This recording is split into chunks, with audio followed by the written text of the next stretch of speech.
Now, benchmark electricity prices have soared almost 50% on average since July last year, and it doesn't look like the situation will get better anytime soon as the PM and his Energy Minister, Chris Bowen, doubled down on their green energy agenda. Today, the Treasurer warned Australia cannot meet its net zero emission targets without more robust interventions from the government. In other words, we can't reach net zero without more of your taxpayer money. Joining me to get the details is energy market expert Saul Kavonic. Saul, thank you so much for your time. Some big announcements there from the Treasurer. Take us through the latest, please. Well, at a very high level, what we heard from Jim Chalmers today sounds very much like most new energy policies and strategies that we hear, in that the government doesn't really know where it wants to go or how, but it wants to get there very quickly. Now, the details are almost non-existent. I mean, the one part of this, Australia has its emissions reduction target by 2030, which everybody in the industry knows there's not even a chance we get anywhere near it.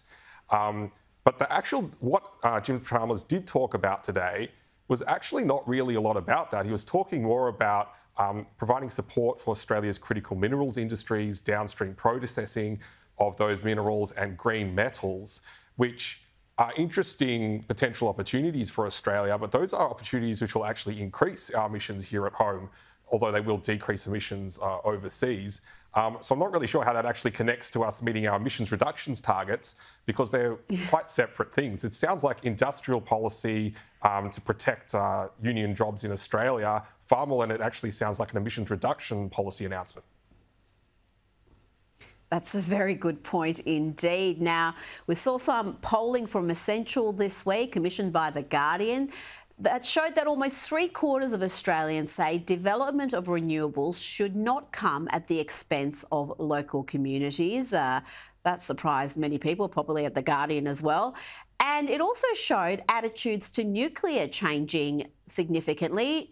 More than half of Australians now support nuclear and only 1 in 3 oppose.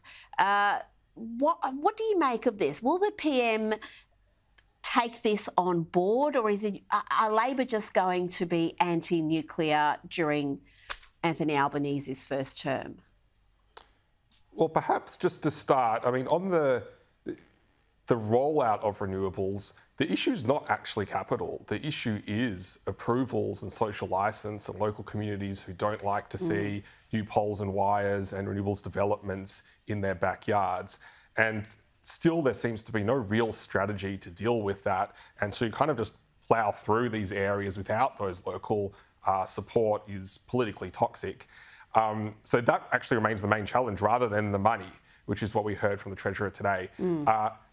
The nuclear story remains one where, we've got obviously the left part of Labor are just ideologically opposed to it for historic reasons within kind of the green element of that party.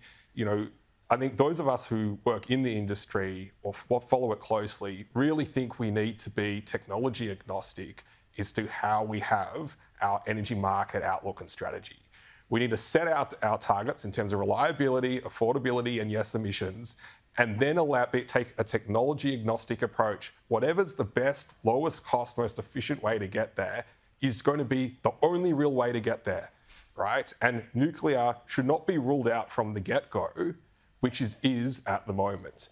Nuclear could play a very genuine role in Australia's future, but it's not even being allowed to be given the chance to compete. Well, based on that criteria you just mentioned, nuclear would come out on top, wouldn't it? It's zero emissions, it's reliable, and we know in the long term it's affordable. We've seen it used to good effect in other Western nations. If you're using your test, you would go nuclear every time, wouldn't you?